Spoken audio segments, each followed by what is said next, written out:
Welcome to Shielded Voices, the podcast where we break the stigma, build resilience, and support the men and women who serve our communities. I'm Mitch, a dedicated law enforcement professional with over 8 years of full-time experience and a combined 15 years of experience in law enforcement. My journey began as a police cadet, a reserve police officer, and now I am a full-time deputy. I am a defensive tactics instructor, an emergency vehicle operations instructor, and a former drug recognition expert.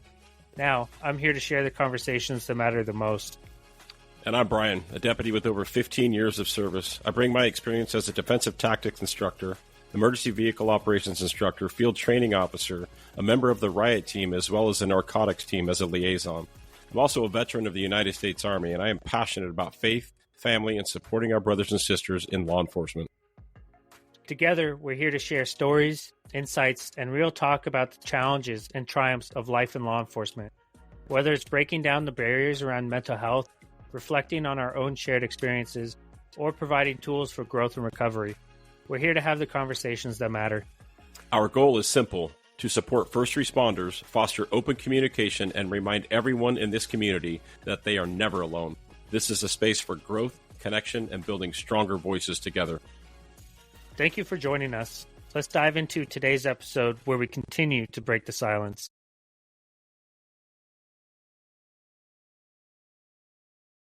Before we get into this episode, I just want to come on here for a moment and say something from the heart. What you're about to hear is a conversation between Brian and me that we recorded several months ago, and to be honest, it's one I kept tucked away for a while.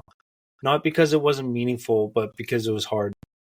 In this episode, I open up about my life, about pain I carried for years, about my battle with alcohol, the nights I didn't want to wake up the next morning, and the moments I felt completely alone even when surrounded by people. I talk about the pressure of trying to hold it all together and what happens when you just can't anymore. It's raw, it's real, and it was one of the hardest things I've ever spoken out loud. But I needed to. Because this is why Shielded Voices exists. It's not just about interviews or storytelling, it's about truth. It's about letting others know that they're not the only ones walking through hell. And here's what I need you to know. Since that day Brian and I sat down to talk, life looks different. I've found healing, I've found purpose, I've found sobriety. And by the grace of God, I made it through to the other side of some of the darkest moments in my life. I'm not perfect, I still have my battles, but I'm standing here today because I didn't give up, and because others didn't give up on me. So if you're out there right now carrying something heavy, feeling like you're at the end of your rope, please hear this, you're not alone. There's a way forward, and you matter more than you know. Thank you for giving me the space to share this part of my journey. Let's get into the episode.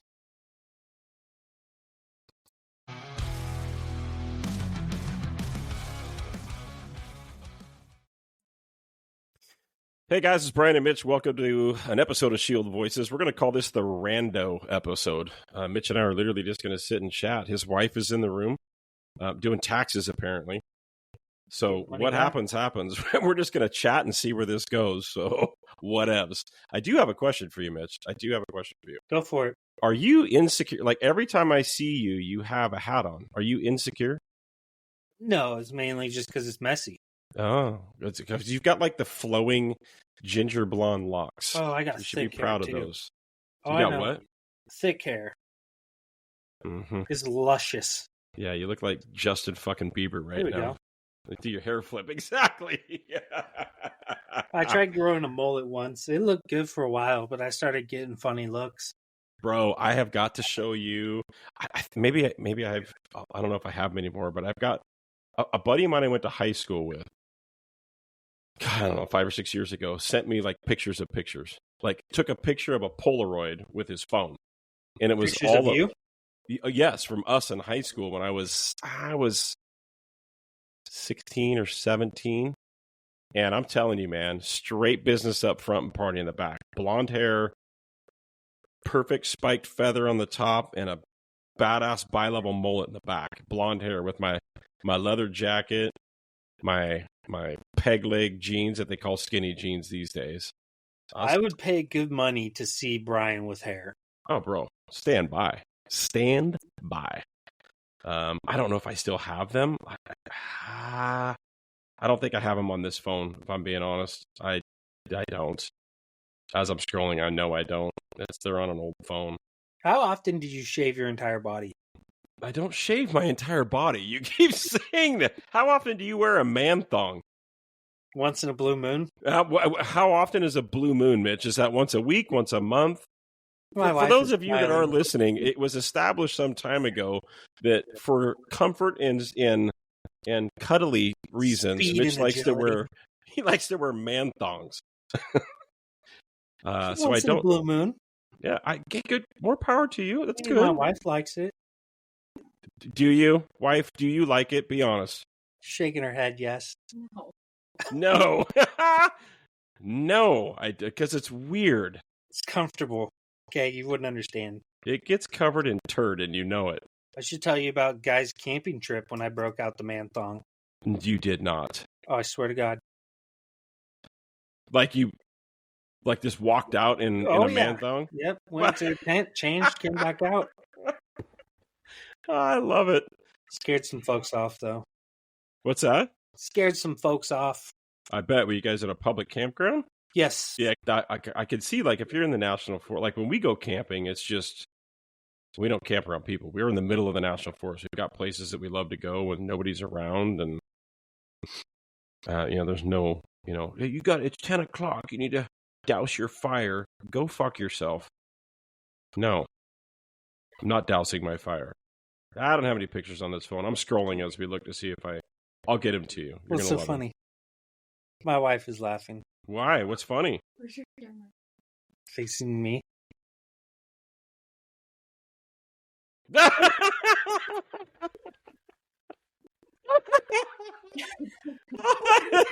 So, because we're recording and this is audio, basically, when you heard that long pause, what Miss Mitch did was hold her phone in front of the camera of Mitch bent over wearing a man thong. Okay, there's no face in that photo. Oh, you're right. There's no proof it was you. However, I trust her more than you, and I'm going to say that was you. Yeah! That's the camping trip. There's the camping trip picture. Oh, I love this. I'm not lying. I'm humble. No, I mean, and you're owning it, bro. You're owning it. That's why I get along with you. You own it. You just step right into it. Where were you? So when you go camping, it's like a guy's trip. You do this often, like camping, not the man. No, this was with a group of guys from work towards the beginning of my career. So it was a drug fest, is what you're saying. Correct. Yeah. I And remember weekends like that. So since then, I want to say 2 or 3 of those folks have promoted. And, oh, yeah. And we no longer camp together. Yeah, weird. Right. Mm-hmm. My guess is, though, yeah, never mind. I won't even say that. Never mind. I'm not going to say it. I'll be nice. So, question. Where were you born in Oregon? I was. Yep. Born and raised. Like Forest Grove? Where? No, about 30 minutes east of here. It's okay to say where you were born. People aren't going to find you.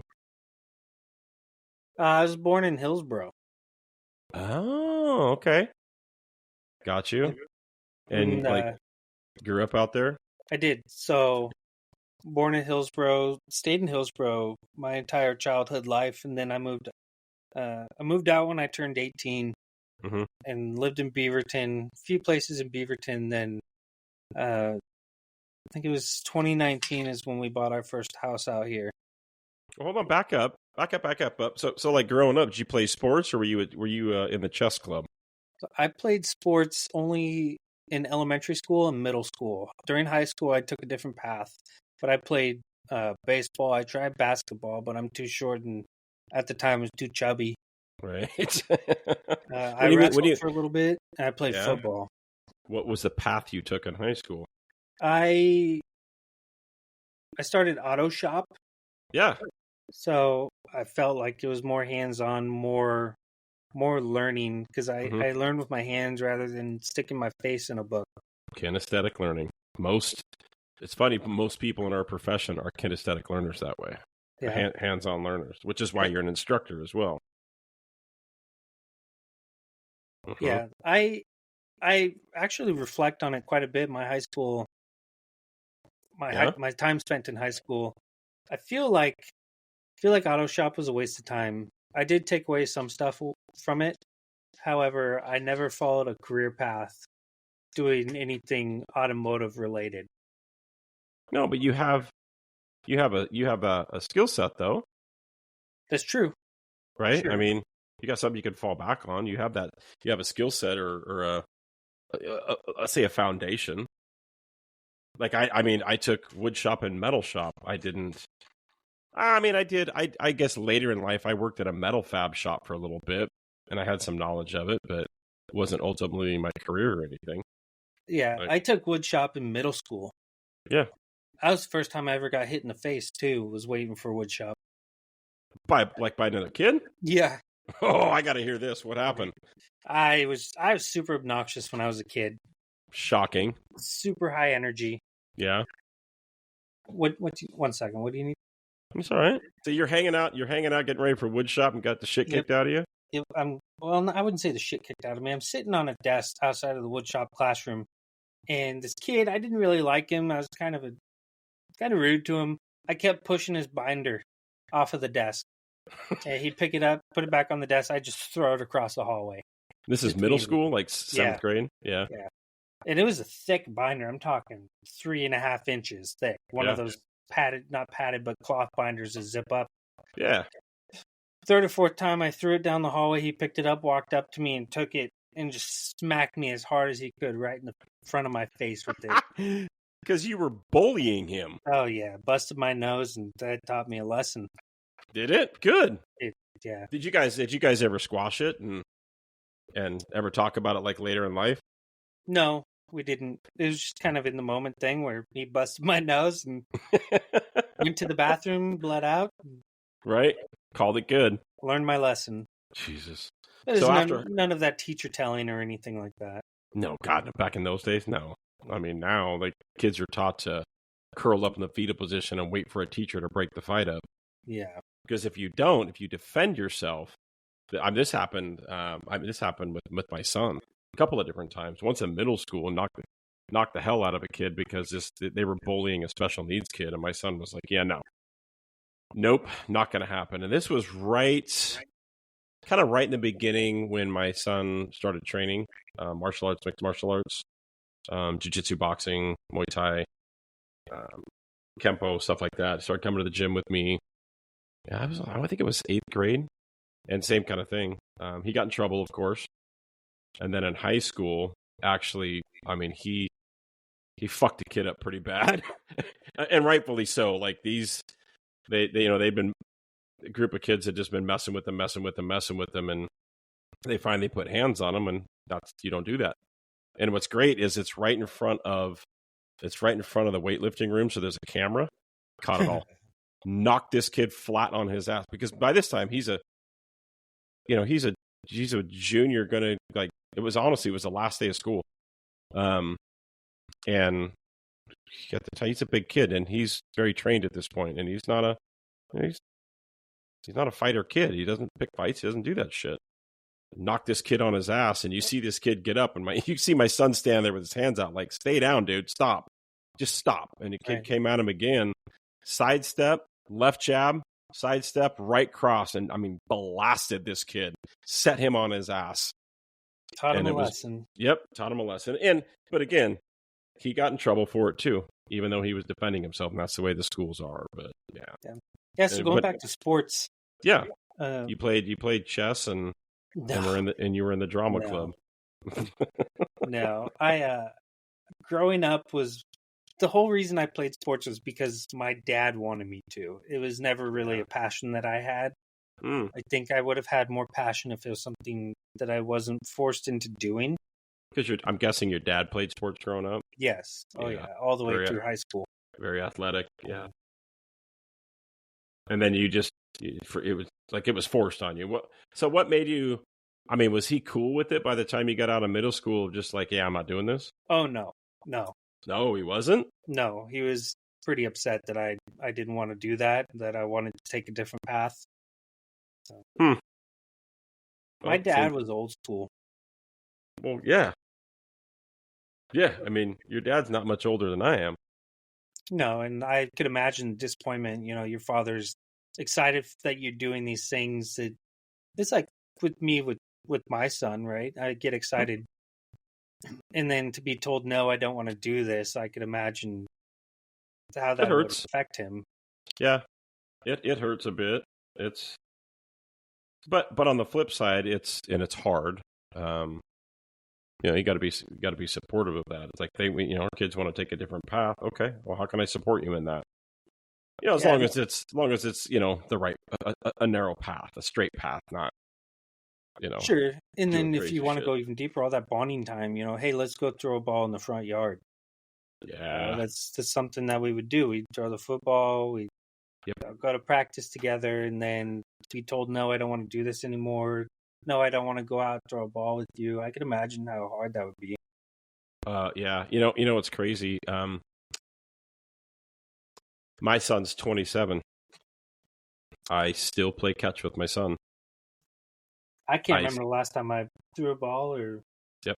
I mean, the last time I did was just last summer, and I keep anytime we're camping or hunting, my son and I still make a point we play catch. When I was in Texas, visiting my brother for a week or so, was it, I can't remember, October, November or something like that.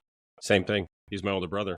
Every time we're together, we throw the ball and play catch. And what's funny is we're laughing because we played catch for about 20 minutes and we were both like, yeah, okay, fuck, my shoulder hurts really. Yeah, like, oh, yep. Like, and I'm again, I'm the fitness guy in my family, and we get up the next day, and he's like, "How's your shoulder feel?" I'm like, "Feels great. Yeah, no big deal." He's like, "Man, my shoulder's locked up," and I go, "Yeah, okay, mine too. Like, my shoulder's screwed up right now." But so you go then, like, you get through high school, do auto shop. What'd you do after high school? You go to college? What'd you do?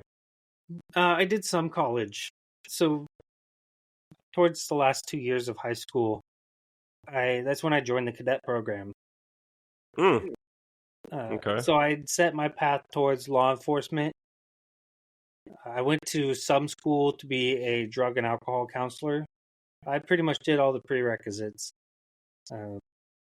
Didn't continue down that path because hold on though. So your original path, like what made you want to do that? Like as somebody in high school, was there something that went on that made you want to get into that field?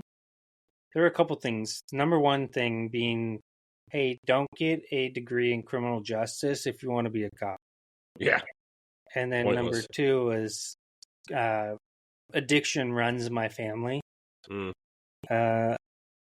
I know my mom listens to this. I found her overdosed once on fentanyl unintentionally. But that kind of kicked off another addiction problem with prescription pain pills. And so she was prescribed, like, I'm guessing she had a surgery or something. She had back issues. Yeah. Okay. And so she was prescribed pain pills, but then, went down that path, addiction issues, getting arrested. I've gotten your mom? Yeah. Dude, I've never known any of this, bitch.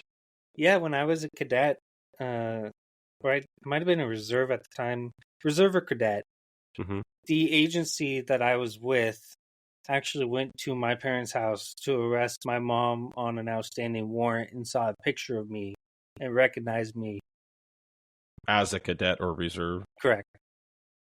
Holy shit! And your dad at the time is working for the big fire agency too. Yeah. Yep. Oh, that's got to be. I can't imagine. Well, as a young man, I can't imagine what that's like, and honestly, B, like your mom, like, because obviously she's come through it, and look where she's at now. Like, correct. And I've never met your mom, but I hear she's a pretty awesome Christian woman who chastises me for my foul language, as what I say is the cussing Christian, and rightfully so, right? I'm a hypocrite. I get it. Sorry, Mom. I love you. You're a fellow Christian sister, and Jesus Christ is my Lord and Savior. So The church is full of hypocrites, that's for sure. But Yeah, I had a man, hard time with my mom growing up. I not not in a sense of we never got along or I disconnected from her with all of her issues. I know saying issues is kind of hard, but they were her issues. But mhm. I was the only one that stood up for her. I'm a mama's boy. I was the one that would get phone calls. Hey, can you bail me out? Hey, I'm sitting in the holding cell. The officer let me use his phone because he knows who you are, or I told him who you are, what you do. Can you come bail me out? That was And one where was your dad through all this? either at work or she just called me instead of calling him. Just instead of calling him, yeah. And they were together through all of this. Oh yeah, they're still together, still married, and Which 30 is plus awesome. years. That is awesome. Yeah, I mean, that's God at work right there. That is that is God at work, and that's obviously two people that allowed God to work, right? More importantly, which is amazing. That's super cool. That's and then you still go into what'd you do? Like, where were you working? What were your jobs while you're doing this whole cadet thing, or even after high school? What were your jobs? You washing dishes? That was my first job.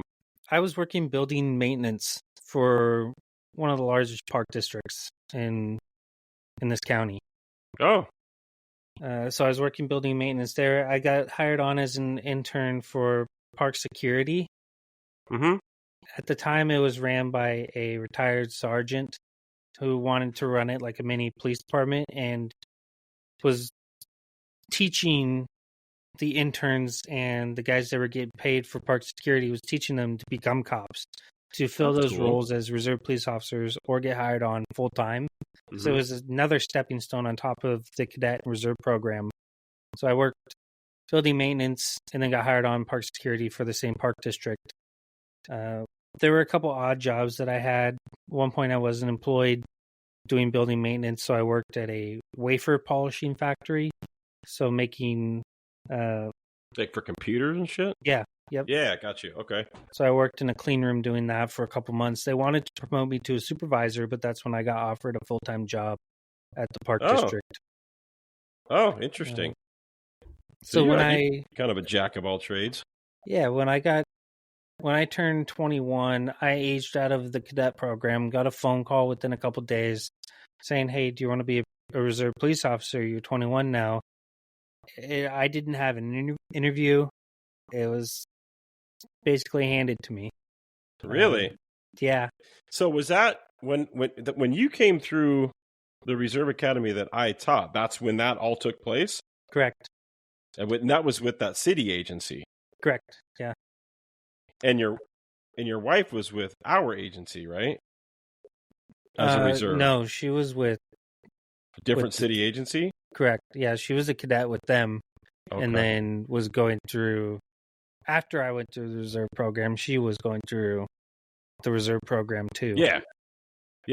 And for those of you listening, it is basically the agency that I'm employed by. It's the, we'll call it the Big Brother agency out there, right? It's got all the training and everything. But anyway, we I don't know if they still do, but we would combine with other city agencies and run these reserve programs and run reserves through, multi-cities, and the sheriff's office out there as well. So that's what we're talking about. We still do that too. Yeah, I know that. I just didn't. I know some cities have backed out of that. Some cities have told that Big Brother agency to pound sand, and they're not going to be part of that program anymore for whatever reason. I don't know, politics or who knows. It's always politics. Always, yeah. Somebody pissed somebody off or whatever. Who freaking knows? And then you got hired at 22? I did. Yeah, I spent a year as a reserve police officer. I applied for 2 agencies. The sheriff's office jumped on it first. For some reason, the chief I was a reserve for was hesitant to hire the reserves with that own department. Really? What's interesting is our agency was, when I was coming through, was the same way. I don't understand why. You spend so much money, so much time training this person. I know it. and you get to see their capabilities, and you don't want to hire them. I know it. Yeah, and I think it. I don't. For me, I don't think it was more. I think it was just more rigorous for those of us that were reserves. Like we were ran through the ringer during the hiring process compared to folks that weren't. I don't know if it was because of higher expectations. I don't know what. And that particular commander's gone now. He moved to an agency up north and then is now retired. But it's like a love-hate relationship with him. It was like, I remember driving to the Reserve Academy. I'd just gotten off work, went home, changed. Was driving there. I get a phone call from a commander with the agency I was reserved for saying, "Hey, I just grabbed your background packet. I know that you're not completely through the process for being a reserve, and we sent you to the Reserve Academy while we work on your background. But I'm looking at your background, and it says that you drank underage." I go, "Yes, sir, I did. I put that on my background packet." yeah. He goes, "You were a cadet during that time when you drank underage." I go, "Yes, sir, I was." Yep. He goes, "This is going to affect the process moving forward Jesus. because you were a cadet." I go, "Okay, so, I mean, I'm on my way to the academy. What do I need to do?" And he goes, "Well, just keep going, but just understand that this is going to affect it."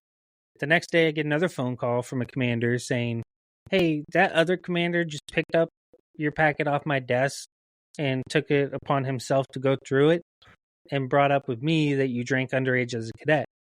This is not going to affect your hiring process. We actually appreciate your honesty, that you're being truthful. Yeah. And it's all part of growing up and being a kid and life experience." And Right. he goes, "This isn't going to affect anything, so continue doing what you're doing. We appreciate your honesty." Yeah. One asshole that decided to, yeah, dude. And it's like that everywhere, right? I don't care if it's police or plumbing or wherever. You get people with it's a power trip, man. I had through my and Scott that we had on. He knows it all too well. My hiring process was grueling. I got mistaken for another reserve at the time, another reserve that had, missed some protocols. And when he would do his call-ins during the interview process was less than nice and very expectant because he was a reserve. And when I sat down for my command interview, they grilled me. I'm like, that wasn't me.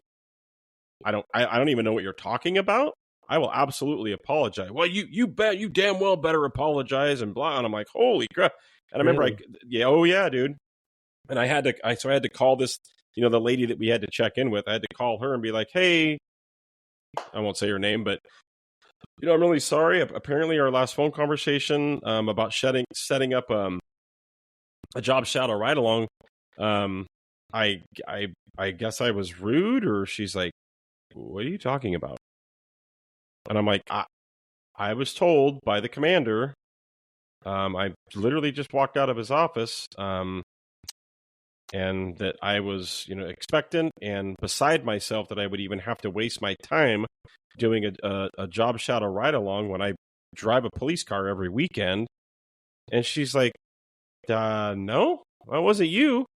I'm like, okay, I didn't think so. She's like, but I don't think you have to do that since you are a reserve deputy. I don't think you have to do. And I go, no. The commander said I have to, so let's just set it up. She goes, okay. Yeah, go through with the full process. Don't expect different treatment. And I asked her, I said, would you mind talking to, and I said the commander's name, about the fact that it wasn't me? She said, I will walk down there right now, and then I'll call you back. Good. And do you think the next command interview I had, there was an apology?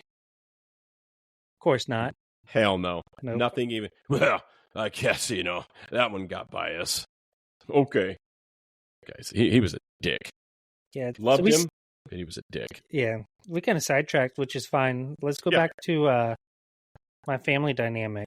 I do. I didn't know how much you want to dig into that, man. I'll pry. Like, I don't know how much you want to go, though. Yep. I'm an open book.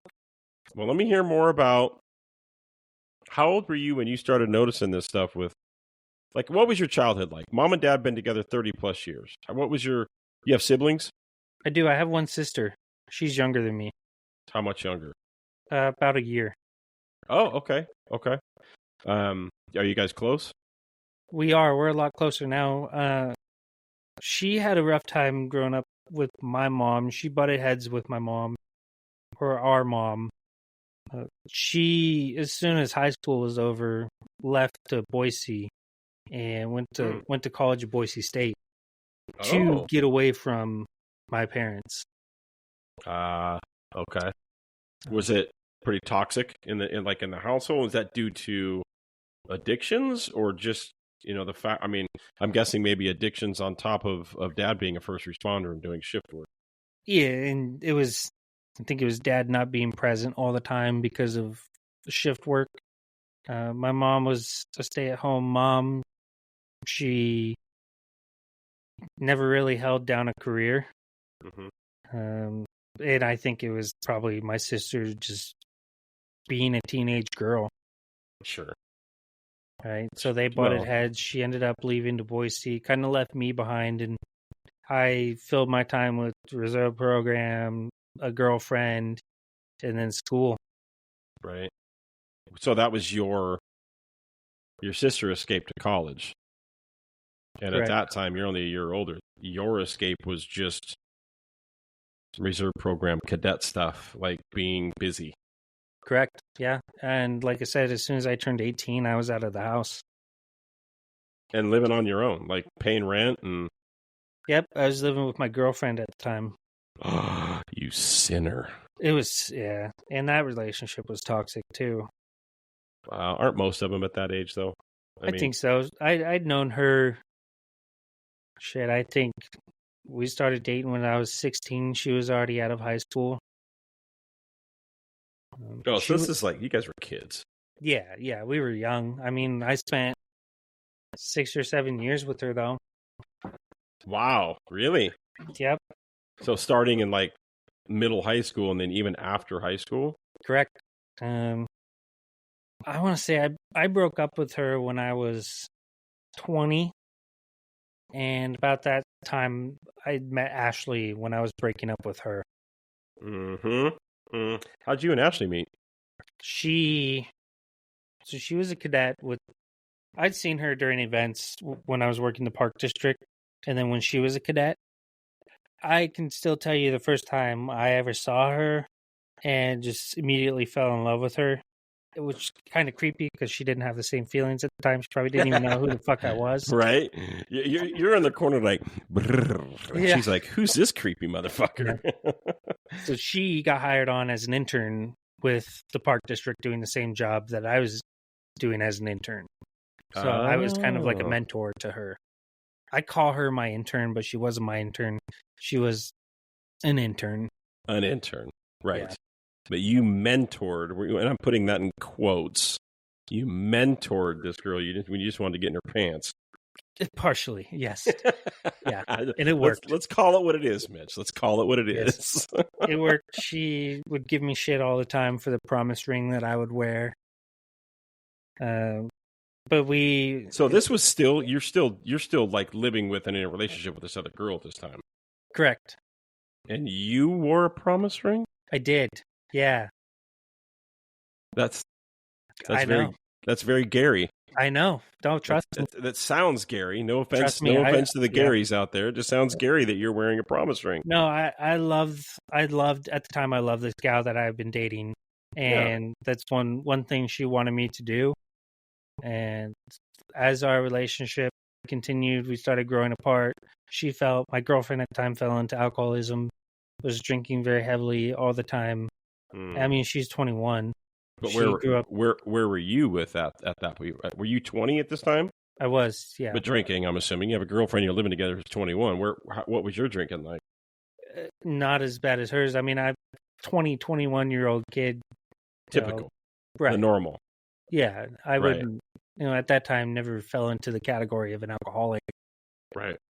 The typical, like, it's Friday night with the boys or people at the apartment kind of thing, not 12 days a week. Yeah, no, and it was, my girlfriend would come home from working, and first thing she would do, pour a drink and continue drinking throughout the night, which would lead to arguments, and I fell out of love with her. I tried breaking up with her a couple times prior to that, just petty arguments and just bullshit I was tired of dealing with. Then I met Ashley and realized I was getting treated so much better by Ashley, and we started hitting it off, and I liked her. She taught me a lot about relationships, and we had actually talked about my relationship, how toxic it was, and made that decision that I was going to break up with my girlfriend, and I did. And then I told Ashley, we started going out on a couple dates when I was still living with my ex. Oh, damn, dude. Yeah, I remember. You wasted no time. No, I didn't, but I had to make it a point that I was not cheating on my girlfriend at the time. I had actually broken up with her. We were just still living together in an apartment because we didn't want to break the lease at the time. Oh, gotcha. Okay. My ex started packing some shit up, left the apartment, stayed with her parents for a few days, and I had an apartment all to myself and was going on dates with this new chick. So, I mean, an empty apartment, right? Yeah, I mean, what do you do? What's a guy do? Yeah. I mean, it happens. So Ashley came over. We hung out by the pool at the apartment. She brought a bottle of vodka, stuck it in the freezer. Ashley spent the night, and the next morning, Ashley. Wait a minute! Whoa! This wasn't the first date. No, this was. Oh, gotcha. Yeah. Okay, gotcha. Yeah. This is after the ex moves out. Now you finally have an apartment to yourself, and the girl you're currently dating is now can come to your apartment. Yeah, my ex had been staying with her parents, but still had some stuff at the apartment, right? Right. So Ashley left that morning after the third or fourth date, and forgot to take the bottle of vodka out of the freezer. Oh. Uh-oh. Yeah. Dun, dun, dun, dun. And I had a hickey on my neck, too, unbeknownst to me. Weird. Hickeys with you and your wife. That is such a... we'll get into that. Theme. We were, yeah. So my ex came over after Ashley had left. My ex didn't know any of this. Started packing some shit up. I remember sitting on the edge of the couch, holding our little dog that we shared at the time. I was petting the dog, talking through like what shit, who's gonna take what. Is it amicable at this point? Amicable? Like, is it you guys chill? A little bit. I mean, we were arguing over shit, but for the most part, it was tolerable. Right. But I'm sitting talking to her face to face, and she grabs my chin and rips it to the side, and sees the hickey on my neck, and then just smacked the shit out of me, and called me every name in the book. And she found the bottle of vodka in the freezer too, and knew that I had another woman over. Yeah, that was pretty toxic. Mitch, in this 35-minute conversation, there's a reoccurring theme of Mitch getting hit because he's a little asshole. I have some asshole in me, yes, but for the most part, I'm pretty humble and yes, you are. Care about people around me, right? But, yes, you are. You were a kid, man. I'm fucking yeah. I had a lot of life experience for being 18. Yeah, and that played into me getting hired at 22. Yeah. But how did do you, looking back, do you think the toxicity of your relationship with that girlfriend, right, the one that you were with for like 6 years, and let's face it, like from at that age, like those are very formidable years for young people. Do you think your childhood and your home environment from your own mom and dad had looking back, had an effect on that toxicity, or was that something just completely separate? I would say part of it had something to do with it. The biggest thing was not getting the love and support at home, and then looking to someone else to get that love and support. Mm-hmm. But being so young also played a factor into it. It sounds horrible, but I wish I hadn't been in a long-term relationship at such a young age. Yeah. I don't want to sound slutty, like play the field, but just get different experiences with different people and sure. But I think, that can go either way. Like I know people that have been in one relationship and they're married and kids, and it's the only people they've ever been with, and that's biblically speaking, that's the preferred method. I mean, that is. Yeah. Um, Yeah, it I played get into it. my loyalty too. I'm a Sure. very loyal person. Yeah. Yeah. And then you and Ashley, how long did you guys date? Did you actually propose to her? I did. What'd that look like? We went. Are you talking about how I proposed? Yeah. Her parents or her grandparents have a beach house, and we ended up staying at the beach house. I purchased the ring, brought it with me, knew that this beach house was special to my wife because she practically grown up there. It's been in her family for years, ever since she was a child. And I knew that this beach was also a special place to her because she practically grown up there.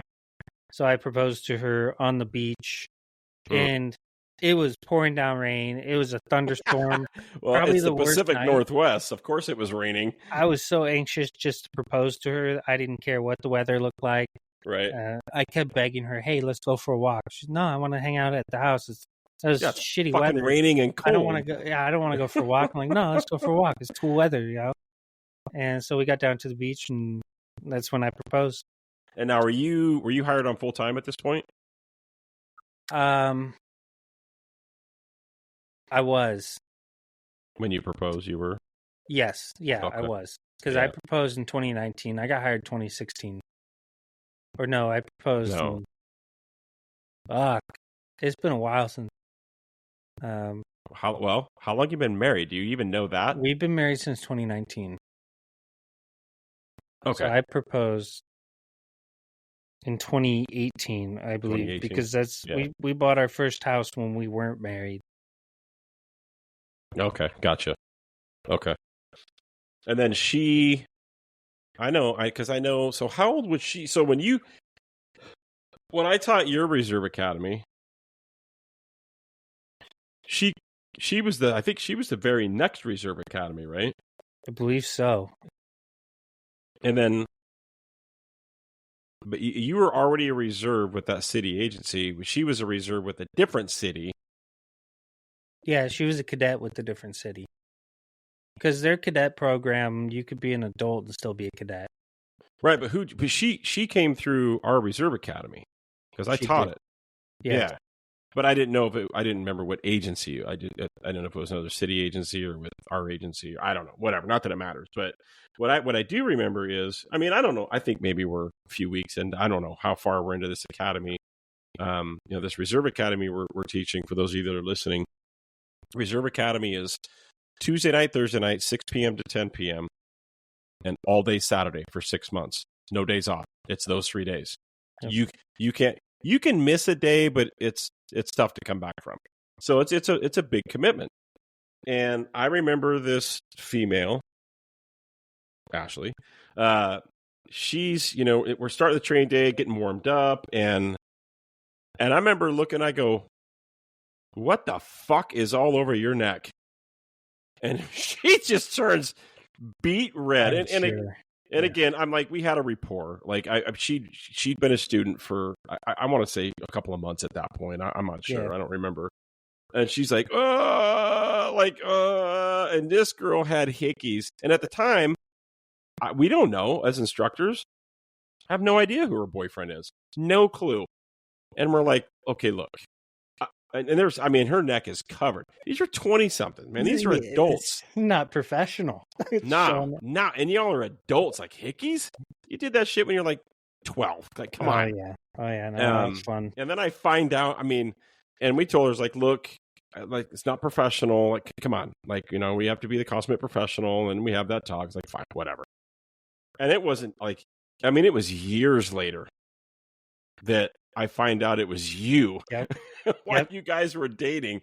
And I'm like, what the fuck, man? Yep. And now how you guys been married? Now you're married and 2 kids. And we are. Yeah. It happens. I just like, yeah, I'll never forget that. Like, what the fuck is all over your neck? She realized, I want to say it was halfway through her reserve academy that she physically and stature-wise, feared not being able to protect herself because she's smaller Yeah, I would say, and I don't want to, say what her opinion is. I think she had the realization, this is not for me. Sure. Yeah. Yeah. I think she's just like, yeah, this is not for me because of her. She's tiny. Yeah. Yeah. And she went down a different path, but is a dispatcher. Yeah. Yep. And our dispatcher in our dispatch center. Yeah. It's funny. We were just talking before we started recording when she was in the room, and I'm asking, I go, Ashley, what's it like dispatching your husband to calls? And she goes, I don't care. She literally just, I don't care. Okay. Like, do you know when he goes? Because I don't even know what his number is. Like, well, hold on a minute. Like, what? Yeah. I like when I come to work and I don't even bother to pay attention. No. Like, what the fuck? Oh, wow. That means a lot. Thank you. Right. Thanks. Like, awesome.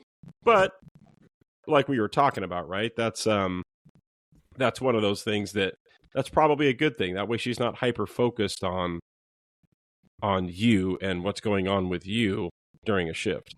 Correct. Yeah. And she's less concerned. Yeah. Well, you getting comfy? You getting into a recliner? What do you got going there? Yeah, I'm getting in a chair. I'm trying to get more comfy. Oh. What's wrong with the racer chair? It looks comfy. There we go. This is more comfy for me. Yeah, I can tell. You get your little blankie. You want a cup of tea too? No. Well, I'm actually probably going to go grab one. Yeah. Do me a favor. Actually, pause the recording really quick because I'm going to go. I'm going to go make a cup of tea.